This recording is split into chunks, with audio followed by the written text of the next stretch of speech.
Hello, everybody. It's lovely to see all of your beautiful faces from around Australia and around the place even more broadly than that. So it's great to have you here. My name is Jackie Short. I'm the Clinical Director of Sydney Centre for Creative Change, and I'd like to welcome you all to our 13th Holding Space webinar. Tonight is a very special night because we have a very special guest coming in to do a presentation for us on understanding anxiety and insomnia with children and young people, the nesting approach. I'm going to introduce Professor Sue Jennings to you in just a moment. She's a bit of a hero of mine, so I'm a little bit awestruck, but she's an absolutely beautiful woman, and I know you're going to be as inspired as I have been and am by her work tonight. So I'd like to welcome you all here and also acknowledge the traditional owners of the land that I'm coming to you from today, the Eora people of the Gadigal Nation, and pay our collective respects to elders past, present and emerging. And a special welcome to our Indigenous brothers and sisters and colleagues tonight and everybody here. We've got an hour together tonight, and I'm just going to put up a few quick slides just to orientate us to what we're going to be doing. Again, welcome to our 13th Holding Space webinar. Tonight, we're going to be talking about the nesting approach. So Sue's going to be presenting this method that will help those working with children and young people who are struggling, as many are, with anxiety and insomnia at this time. We're going to have an opportunity in breakout rooms to process, as I mentioned, some of this work, and there'll be a special prize giveaway at the end with a little activity if you can stay on board for that full hour with us. So without further ado, I'd like to introduce Sue to you. As I mentioned, she's someone who's been incredibly prolific in her publications, in her work, and in her inspirational capacity in this field for a very long time. And the model that I'm most inspired by, that I've read of hers, and there's many, many of them that are wonderful, is this paradigm embodiment projection role, which is really kind of very informed by drama therapy approach, which has informed her work. So you can read about her there, and these slides will be available to you. But I'm going to introduce her to the presentation in just a moment. So stay on board and hear about that. So welcome again, everybody, and especially welcome to you tonight, Sue. It's not night for you, it's the middle of the day because you're coming to us from the UK, where there's a lot less COVID than there is in Sydney, particularly in Melbourne. But COVID has thwarted your plans somewhat. And the future that you'd planned for yourself. So like us, we know that you're affected by it, and we're really, really grateful that you can be here with us tonight and share your wisdom. So welcome, Sue. Thank you. So it's lovely to see so many people, faces I know, faces that are new to me, but I hope we can share some good ideas during the next hour. And yes, COVID has affected me quite seriously because I should be living in India now. That was the plan. And I was all packed up, ready to go, 2 suitcases and an air ticket. And then I had to stay at home. So I'm having to relook at what I want to do with my life and living. And we shall see. But I must say that technology is really helping us all to reach out to each other. I'm going to show you a PowerPoint which illustrates my main points. I shall stop and start during it to clarify certain things. And we shall be doing some little mini exercises on the way. So let me just get my slides up.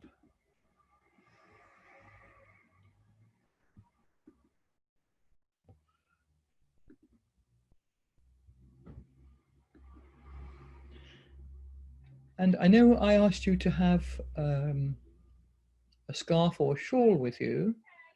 You can put it round your shoulders now if you want to feel warm and contained and looked after, or you can put it on later when it's time for our bedtime story. Okay, that's entirely up to you. Now you can see in my logo that aiming to try and be as inclusive as I can with different types of families, different abilities. And I always wonder about the child sitting at the foot of the tree. Are they reading a book? Or are they looking at a laptop? We shall never know. And very much with my work, which is developed from my drama therapy work into focusing on neurodramatic play, there's a focus on the early years and then expanded by embodiment projection role. So one leads to another. Now, we really just need to remind ourselves about anxiety and sleeplessness, that a very large number of children and teenagers and adults too are not getting sufficient sleep. And that has got worse during the COVID attack. And if we don't get enough sleep, we could just see from this quick diagram, we put ourselves at risk of depression and anxiety. Impulse control is more difficult. We have difficulty concentrating, and there are a lot of issues around aggression. So why is sleep so important? Memories are consolidated and stored, and that's very important for learning. Otherwise, everything would be new every day. It helps our ability to focus and pay attention. Muscle repair, so physically, sleep is important, not just mentally. And overall, we maintain better mental health. If we don't sleep enough, we can see all the opposite of that will happen. And particularly, most importantly, our judgment and concentration are impaired. So if we're decision making, we won't necessarily make the right decisions if we haven't slept enough. And I know it was quite a cavalier thing for people to boast, well, I don't need much sleep. Even one of our prime ministers used to say that. It was later found that that actually was a folk tale, but we won't go into it. But the idea that somehow you're better if you don't sleep as long as other people is a myth that needs to be exploded. It really does. And some people of my generation, I think not yours, will remember one pop singer called Tommy Steele. And Tommy Steele used to sleep 12 hours a night. He could not work unless he had 12 hours sleep, which I think is very, very interesting. The other important one in particular is to do with our immune system. And remember that all of us, once we've settled down to night and day after we're born, because we've had 9 months in darkness, there is our circadian 24-hour rhythm, which goes from high energy to lesser energy to sleep, and then starts up again 24 hours later. So not sleeping enough also interrupts that 24-hour rhythm. We all know about it when we go on a long-haul journey, for example, or go on night shift instead of day, how much our well-being is disrupted until the new routine is settled. Interestingly, those of you working with mothers and babies, even breast milk follows the circadian rhythm, and the milk has much more energy hormone in it in the morning and much more calming hormone in it in the evening. So we're following the natural rhythm. So these are the sorts of things that can happen without enough sleep, and anxiety preventing sleep. What's going on in our brains during this time? Things are confused, there's stress, we can get depressed, we can feel very sad. And I think those rain clouds are perhaps a very good image to explain it all. So I'm going to be talking about techniques from neurodramatic play, embodiment projection role, which Jackie has already mentioned, and one that you know less about yet, and that's theatre of resilience. But one follows the other. Neurodramatic play is pre-birth to 6 months after birth. Embodiment projection role overlaps with that, which starts at birth, and theatre of resilience really starts around about the age of 6, though with some children it starts earlier. These are my two sources. I've put up the cover of the Theatre, Ritual and Transformation because that's an account of my doctoral research with the tribe in the rainforest in Malaysia. And that experience where I lived with the tribe for 1.5 years had a profound effect on all my thinking and my practice, my previous assumptions about drama therapy. And really, that research helped me reform my thought, which is in the next book on neurodramatic play. So what is neurodramatic play? It combines sensory play, messy play, rhythmic play, and dramatic play. And this starts before birth, when mothers are interacting with their unborn children, and continues for at least 6 months after birth. I separate out messy play from sensory play because I think messy play in itself is extremely important, as children make the journey from mess to form. And remember, when babies are born, they are very messy. They're sticky and they're slimy. And with enlightened doctors and midwives, they're put straight onto their mother's chest. I'm very pleased that birth procedures are changing now.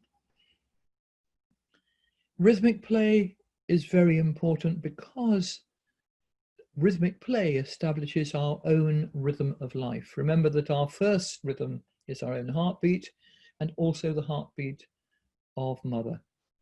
And if we hold babies on our left shoulder, very often the baby's heartbeat will change to the heartbeat of the mother, which I think is interesting, to have a synchronized heartbeat. And dramatic play, of course, is what drama therapists know about, play therapists know about, is that pre-drama interactive playing where there starts to be imitation. And the important thing to remember is that imitation between baby and mother starts within a few hours of being born. If mothers are not too tired and the surrounding staff are alert enough, they will observe that within 3 or 4 hours, babies will start to imitate the expression on their mother's face.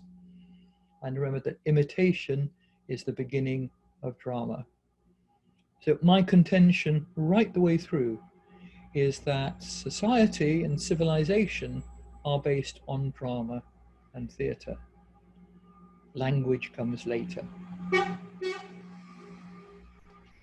So the nurture and the nesting, which is part of neurodramatic play, where we engage the limbic system of the brain, especially the mammalian brain that deals with feelings. So in a nurturing environment where we can have our shawl or scarf around us, we feel held, we feel contained. And it's very important that whether the baby is contained in mother's arms or contained in the cot with a blanket, they're not just left without a cover, because then I've nothing to feel secure against. There is nothing that tells me I'm held. And when we do neurodramatic play, remember that we have 3 circles of attachment. The circle we're still in the womb before we're born, the circle in mother's arms after we're born, and then as mother develops her intuitive connection with the baby. All mothers know that experience of waking up 5 minutes before the baby wakes up. We have that intuitive circle that always connects with the baby. And the mammalian brain deals with feelings and being nurtured. Hence calling this model of working with anxiety the nesting model. We need to go back to nurture and stop trying to explain anxiety away to people. Stop trying people to calm down and not be silly, and there's no such thing as monsters. All sorts of things we say to children. Whereas by scooping them up and holding them, containing them, hugging them, I mean, the tribe were wonderful because on the one hand, they breastfed their babies till 4 or 5 years old. And you'll say it makes them more dependent. However, these children were walking by the age of 11 months. But for a long time, they would be in a sling if they were small in the front, or a little bit older on the mother's back. So always there was that nurturing physical contact. And I do think our society needs to look at the fact that we wean babies too early, and we never think of co-feeding, of mother feeding the new baby and the toddler at the same time, rather than depriving the toddler so she can feed the small baby. We're pretty critical of parents that co-sleep with their children. Yeah, that's one way that everyone can get a good night's sleep. And no baby to this day has been smothered by that happening. So we need to rethink nurture and anxiety. So as Jackie mentioned, my first paradigm ever was embodiment projection role, and that's been around for some time now. And I'll move on to the actual timing of it. Now, embodiment and projection role, for me, in relation to anxiety, means movement and action. So this is embodiment. Think of melting instead of freezing.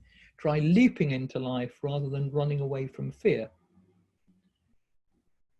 Make believe or pretend to shadow box rather than fighting for real. And remember to be equal instead of playing the victim. Now, those people who work with anxiety and the 4 Fs will see I've addressed each one of the Fs: the flight, the fight, the freeze, and the fawning. It's only recently we've had a 4th F added to this, where psychologists have realized that another response to anxiety or danger or threat is that the person tries to fawn and placate and please the aggressor. However, it's important we learn how to be equal instead of playing the victim. Theatre of Resilience is a new one for most of you, and there's been some very interesting work written by Bessel van der Kolk and others, clinicians who realize that arts therapies aren't just techniques. First of all, they are process, but also for drama therapists in particular, and play therapists to a certain extent, that drama should lead into performance is now gaining greater prominence. Most people have no trouble to talk about role play and enactment and playing out the scene and so on. But the idea of actually engaging in performance is another matter. But through performance, we're initially working from the outside in rather than the inside out, which is how most therapists will work. And through performing, we're able to express the feelings of that character. So we're not expressing our own feelings at that point, we're expressing the feelings of the character in the performance. And what's been discovered is that has a profound effect on inner change. And from that, we're able to bounce back and become more resilient. And that might have to be repeated several times. But the idea that performance can actually bring about major change is really very, very important. So different ways we could use theatre of resilience. Choose a superhero. And there are so many now, and I was delighted to find that there are a whole set of Indian superheroes, which my Indian colleagues are going to get for me, so that I've got a variety in my own sand play, as well as using superheroes for sculpting. And another way is to find a character that you admire and play it. Create a scary monster and become it. If you're frightened of monsters, once you create the monster and then become it, you are in control. And of course, all drama therapists know about creating masks, but perhaps creating a mask to express our strengths. I think this is amazing. There is now a Muslim female superhero. And that's a huge step in Muslim understanding of play and therapy. And I'm just including one of the superheroes here, because Flash is always on the move and ideal for working with children labeled with having ADHD. Interesting, I think I have ADHD, but when I was born, they just thought one was running around too much. You didn't have that sort of label. I'm quite sure if I was born now, I would have been already medicated of moving around and refusing to sit still. But it throws up an interesting thing about value, doesn't it? Why do we expect children to sit still when they're very young? It's like a home rule that's grown with educators, as education is supposed to start younger and younger. And unfortunately, I don't know how it is in Australia, but where I work in Asia and Southeast Asia, parents are getting more and more anxious about early academic learning. So they're getting a huge increase of anxious children as they're sent to private tutors at 4 years old to learn maths and English and so on. We have to keep repeating it, all of us, whatever our discipline, play is important. That is where the true learning happens. So what we're doing by applying NDP, PAR and TOR is we're changing what I refer to as the embedded patterns. Through the physical experience, it'll change, and the internal images change. And this usually enables transformation. Now, I've brought the three paradigms back into one diagram, and we see neurodramatic play, mainly relating to the first attachment. And then embodiment projection role is where empathy starts to develop. And again, I don't know how it is with you, but certainly in the UK, there's a lot of concern that we have a generation of children growing up that have difficulty showing empathy. And we're left to wonder, how does that happen? Because empathy comes from a healthy attachment. Through attachment to empathy to the growth of resilience. All of which are linked to creative play and creative drama.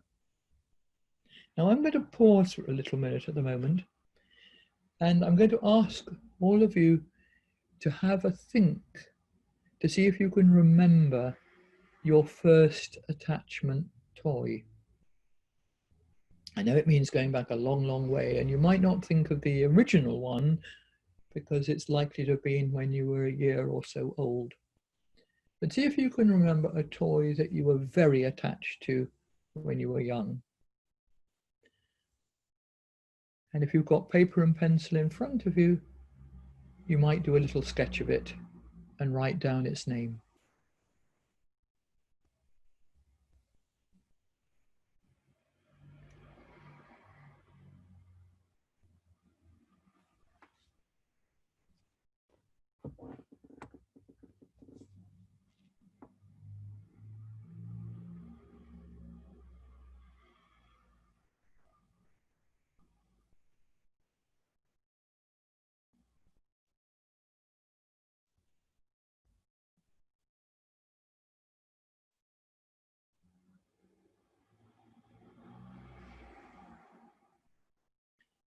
And make a note of what was so crucial about this toy.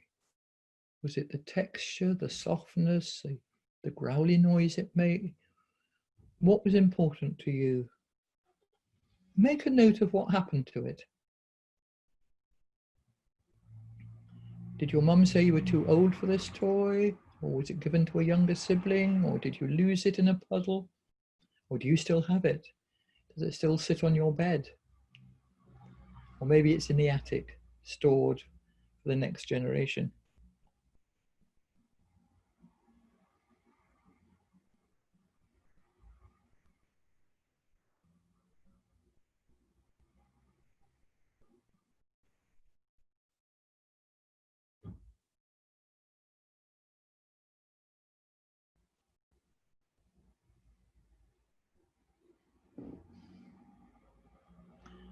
And I'm going to give you just 3 minutes to write a little story about this toy. Once upon a time, Teddy, and what happened to Teddy, okay?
Okay, finish off your little story, please. Now that might be something you'd like to share when you go into your breakout rooms, your toy and your story. But it's a reminder to us how important these early attachment toys are, and also our later attachments. We need to rediscover something. And working with the whole range of age, when you think about older people who end up in care homes, how they've lost all their major attachments. What can we as arts therapists of all types do about that? What can we bring in terms of sensory play, dramatic play, interactive play, and so on? We took a project into one care home working with elderly people, many of whom had dementia. And we had this plan that since they couldn't go on holiday, we would take a holiday to them. And so the care home was wonderful. They agreed, all the staff joined in, and we went on an imaginary train journey to the seaside. And we had trays of sand to play with. We had dressing up clothes to do fancy dress. And then one of the people was a puppeteer and could do a puppet show, and so on. Then we came all the way back again, and I'm sure you know that in England it's important to have chips, potato chips, not crisps, potato chips in a newspaper to eat when you get home, and ice cream. And the care home laid that on. We had our chips and we had our ice cream. And it was just a wonderful afternoon of imaginatively creating a holiday for people. And they were alert, they joined in the singing, and they remembered it. One other example I want to quickly give you of the importance of performance. I was touring a theatre group in Israel with the old Greek play of Lysistrata. And those of you who don't use any theatre, do look at the play. It's a wonderful play about sexual politics, when the women of the women of Athens refuse to sleep with their husbands until the war stops. So they all go and hide in another house and their husbands, and there's a lot of, should we say, how can I put it?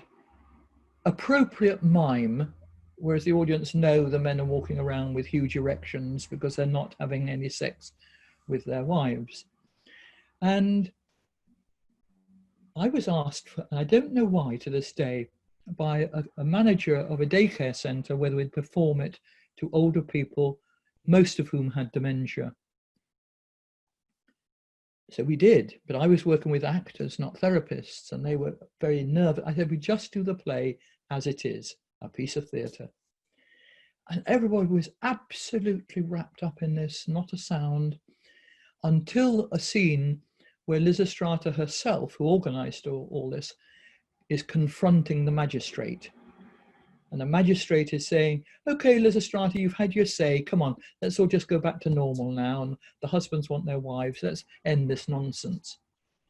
And a woman in the audience said, don't you listen to him, Lysistrata. Go on, you tell him. You tell him what to do. You're not going to go back to these dreadful men, are you? And at the end of the play, we said, would anybody like to do it? She said, I want to talk to that magistrate.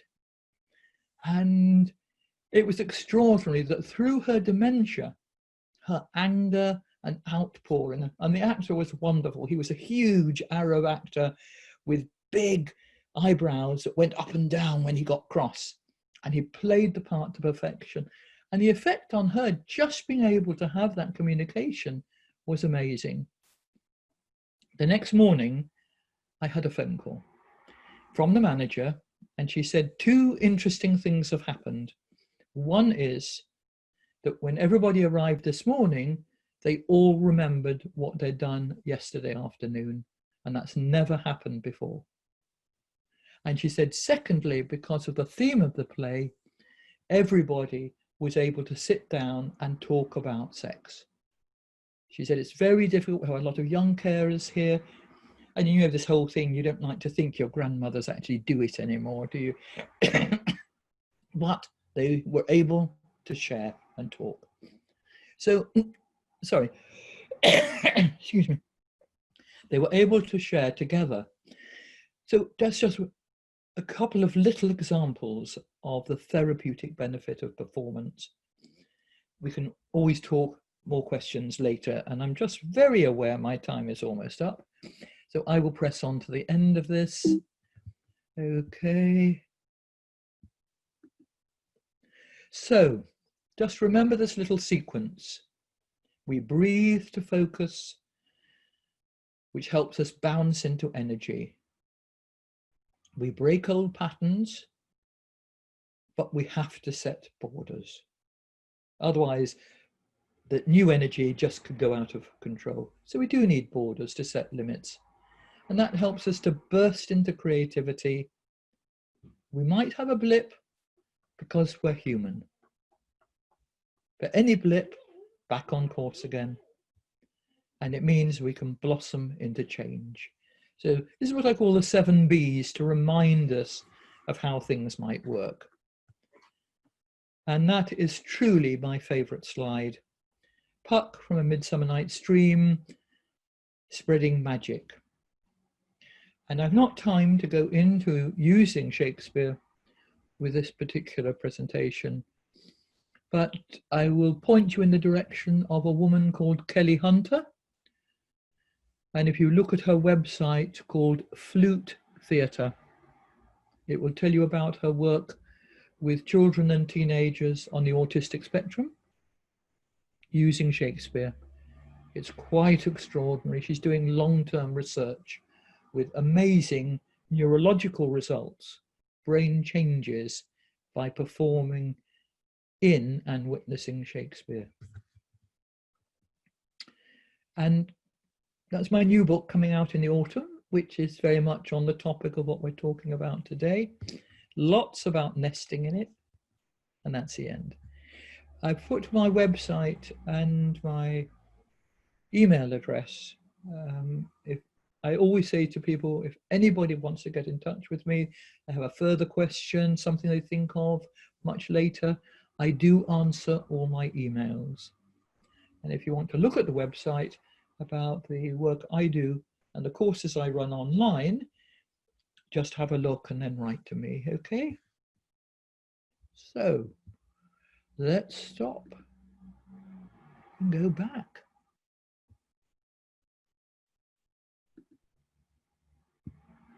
Oh, it's all gone again. Why did it all go? We're all still here, but the screen shares just stopped, Sue. So can you see us? I can only see you for some reason. Let me just deal with, okay. Why can't I see you? If you go to the gallery view at the top right of your screen, you might be able to see more people. just as we're getting this sorted, this is a good time. If you've got any questions about any of Sue's presentation, she's going to stay and answer some questions for us. So anything about anything she's presented so far, she's given us some excellent case examples of her work and some models of her approach. If you've got any specific questions, if you can type those into the chat box there and we'll read those out. And she can help us with those in just a moment. So this is a time to... Okay. So Jack, if you could just advise me, for some reason, I say it's got my PowerPoint and your photo on screen. Okay. What haven't I pressed? Aidan, have you got any ideas there? It could be the tab for the Zoom meeting could be on your desktop behind some stuff, maybe. Maybe, Sue, if you shut down your slides. Yes, I've done that. Yep. And I've still got just you up there. Okay. Maybe the screen's minimized. If you can maximize the screen, you might be able to enlarge it and see more. This is a nuisance, isn't it? I've never had this happen before. Don't worry too much about it. As long as you can see and hear us, we can ask some questions. Are you okay to? Absolutely. I'll just go on clicking buttons. But... Okay, sure. All right. Lee has asked, she has suggested that she'd love to know more about embodiment, projection and role. Is there something briefly you can say about that?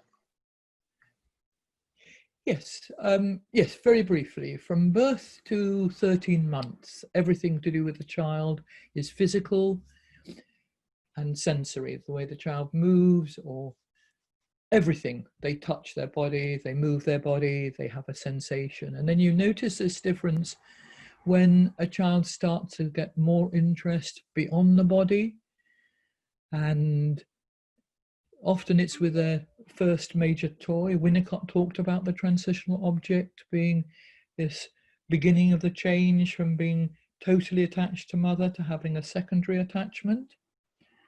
And we call that the projective stage. And that continues to develop and get more complex. To start with, it's playing with things. Slowly, children start to organize things, build bricks, make puzzles, paint, draw, all of these things. They're all projective activities.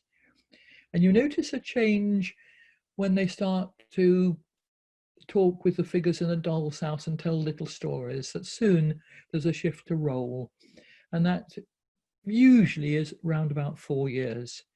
And from 4 years to 6 years, all different types of roles and role play, puppets, and so on, little scenes develop. And after the age of 6, it becomes more like drama, what we call drama for real, where children are more aware of the convention of performance. And it isn't just role plays, but they want to set up little scenes with scenery and props and sound effects and so on. Yeah. So that, in a nutshell, is embodiment, projection, role. Anybody who writes to me, I can send them an article as well. Lovely, thank you very much. And Carolyn's asked, how do we use the scarf as a tool in encouraging nesting?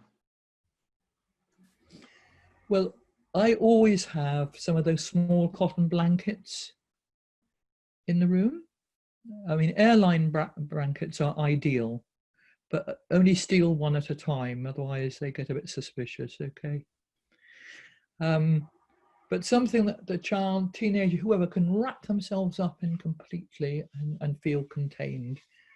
And when we tell the bedtime story, just before we finish, I hope everybody will do that and see the effect of what happens when you're wrapped up for a story.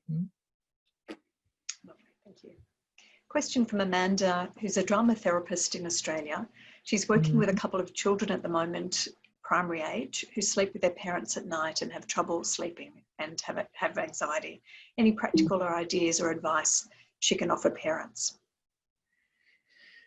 I think it's important that the whole rhythm of bedtime is examined, and we do have to be firm that screens switch off at least 1 hour before bedtime, if not 2, and that there is not only a nurturing bedtime, but a routine.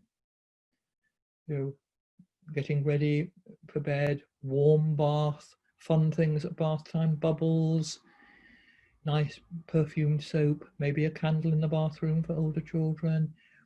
That all the different elements involved in nurture are being played out at bedtime. And the beds themselves are comfy nests with, I don't know what time of the year it is with you. Is it warm or cold? It's cold. Right. So certainly now, you know, a comfy not cold. quilt or duvet that we can It's wrap hot. around ourselves. Think about fleecy pajamas, fleecy nighties, and a calming bedtime story. And where possible, I do think it's important that the stories are live. I know, sadly, some parents talk to me about how they'll say things like, oh, the actors do it much better. I'll buy my child a CD, you know? And I think that's a great pity. Okay, is that enough? Wonderful practical suggestions. I'm sorry, Sue, I was remiss in saying it's cold. It's not cold everywhere. It's a large continent. The south is cold and the north is very hot. So that's how we're experiencing. As you can see, some people are wearing jumpers and some people have sleeveless shirts in the pictures around. So we're having a range of temperatures here. You can still arrange a nurturing bed using cotton sheets. Lovely. Thank The you. thing is that around. And you know, when children want a toy when they're 15, what's wrong with that?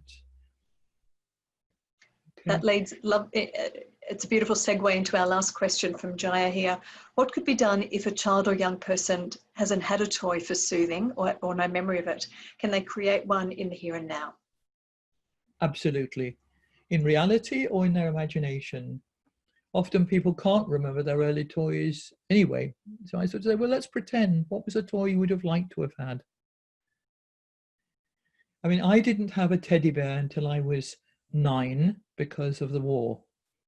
And my mother thought that I and my younger sister should have a teddy each. I was very cross because hers made a growl and mine didn't, but never mind.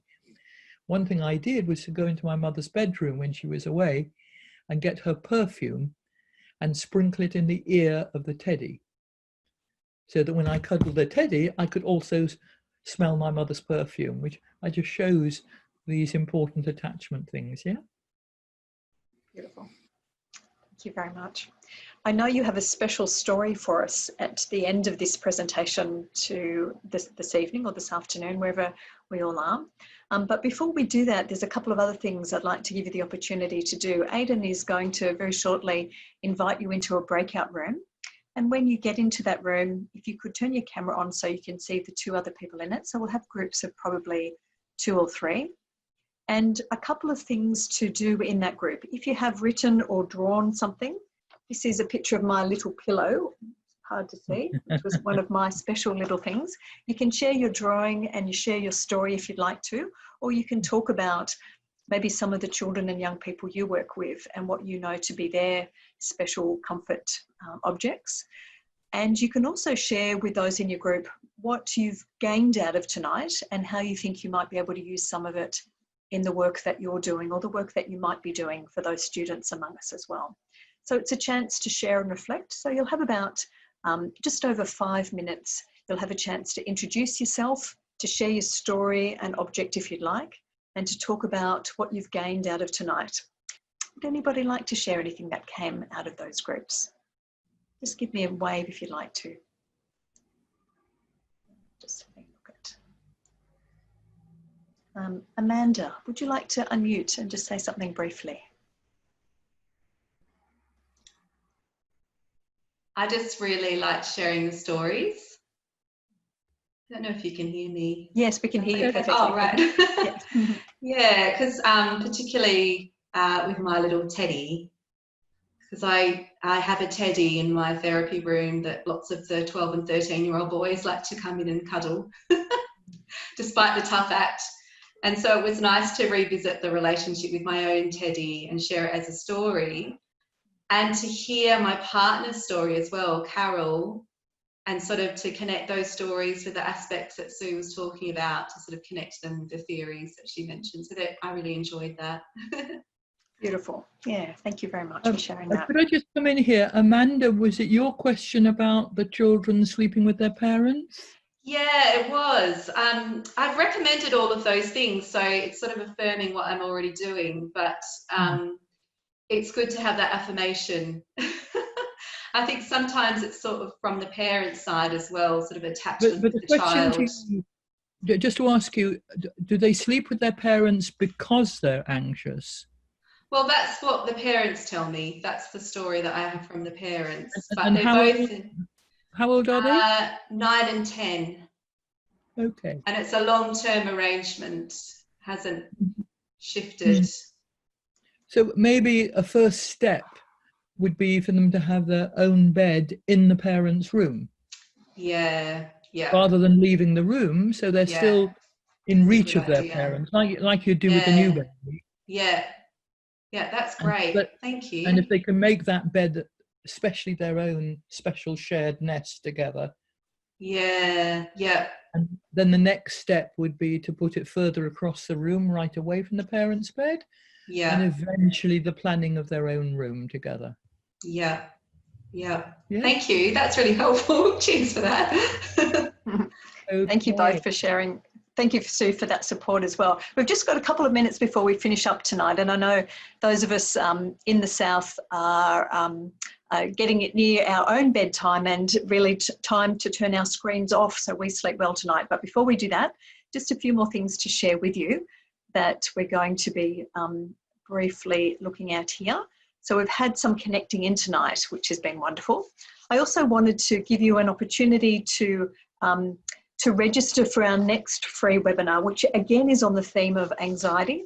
And this occupational therapist who's won lots of great business awards, she's a really fantastic presenter and a great occupational therapist in Brisbane, is going to do this free presentation in 2 weeks on Thursday. So the booking site's now open for that one. Feel free to join if you'd like to in a couple of weeks, Thursday, 11:30.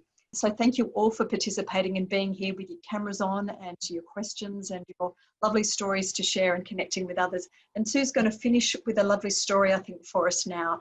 And I'm going to email you her details. So if you do want to look her up and get some of her articles, references to her books, and certainly her training as well, highly, highly recommend it. So over to you again, Sue. Okay, right. Sit comfortably. Comfy in your chair, wriggle into your chair, and whatever you've got to just put round you to feel contained and relax. And I'm going to ask you to breathe deeply in through your nose and blow it out through your mouth. And again, in through your nose and blow it out through your mouth. And just rest. And this is a short story about attachment and freedom. And it's from Africa. A long time ago, there was a small village where everybody was very supportive because they were farmers and they had to help each other with the harvest. And it wasn't too big that everybody didn't get to know each other. The one thing that was different in this village was that one family who had 3 children, all the children were made of wax. So they had to be extremely careful and not go outdoors in the daytime when the African sun was beating so hot. And their father built them a special shelter where they stayed during the day and then they could go out in the evening and meet everybody and behave like everybody else. And this was how it was. And they'd soon adjusted to this routine. Their parents would come and visit them, and they would go and see their parents in the evening. There were 3 children, as I've said, a daughter, a son, and a daughter. And it was the middle child, the son, that was beginning to get very restive. And he would keep looking through the cracks in the door and the walls and see people going about their business in the village. And he was longing to move away And his older sister very sensibly told him not to do anything foolish. But that's how their life was. He could only go out in the evening. And he was calmed for a little while, but it went on, this restlessness deep down. He just didn't tell the others. And one day he made a final decision. And as soon as the sun was up, he opened the door and ran. And within seconds, he'd melted into a big puddle of wax. Of course, there was nothing his sisters could do. They had to wait until the evening when it was cooler. And they went out and picked up every single bit of the wax very, very carefully. And they took it to the stone slab in the middle of the village. And they molded it all together and kneaded it and molded it and treated it with such tenderness. And they shaped a bird. And they got leaves from the woods at the edge of the village to make feathers under the bird's belly and on the wings too. And they stood back and looked very proudly at this bird. And they went back to their shelter, locked the door, and waited. And when dawn was rising, they looked through the door. The bird was beginning to move. It was beginning to shake its wings. And yes, it stretched its wings and flew off. And it flew right into the distance, over the big forest, and disappeared. And the children told their parents that night what had happened, and they were all very sad. But on the other hand, they knew that at last he'd got the freedom he really wanted. And that's the end of the Children of Wax.